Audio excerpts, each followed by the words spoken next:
We are coming on the air with breaking news from the White House. President Trump posting on his Truth social media platform just moments ago, the U.S. has completed a, quote, very successful attack on 3 nuclear sites inside Iran.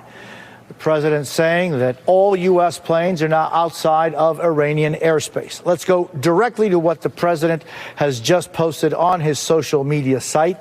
We have completed our very successful attack on the 3 nuclear sites in Iran, including Fordo, Natanz, and Efeshan.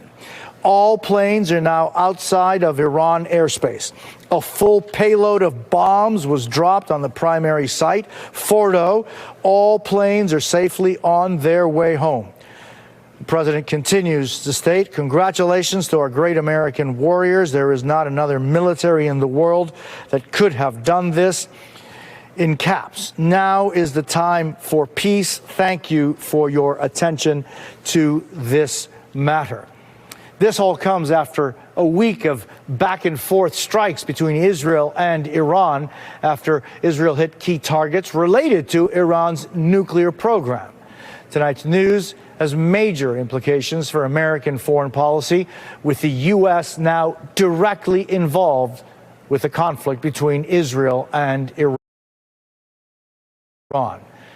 Let's go right to Vaughn Hilliard. He is at the White House this evening. Vaughn, what else have we learned?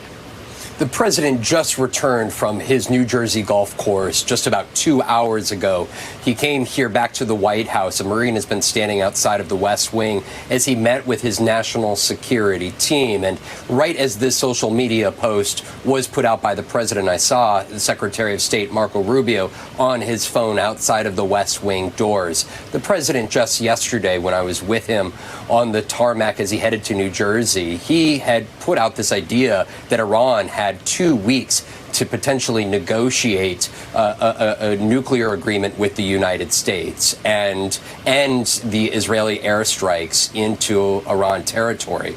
Now, the president himself had suggested that they would have 2 weeks max, but notably did not rule out a more immediate strike. Now, Israeli Prime Minister Bibi Netanyahu had asserted that Israel had the capacities and the ability to take out the nuclear facilities. And when I asked the president very specifically about the Israeli prime minister's claim, he pushed back and undercut that assessment, saying that the U.S. was the only one that had the bombing capabilities to strike, particularly the Fordo nuclear site, which there are activities half a mile underneath the ground. It is not clear at this point in time whether B-2 bombers were used in this instance to take out the Fordo nuclear site. So I don't want to jump ahead of what we know here at this time. But for the president, this is a striking moment, attacking a Middle East country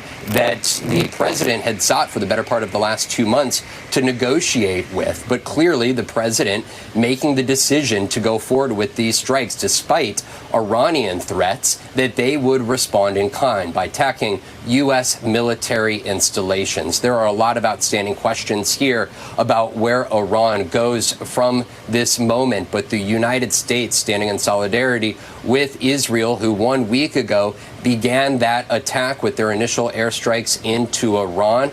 There are a lot of outstanding questions, Jose, here at this hour, but the U.S. taking a significant step. And I want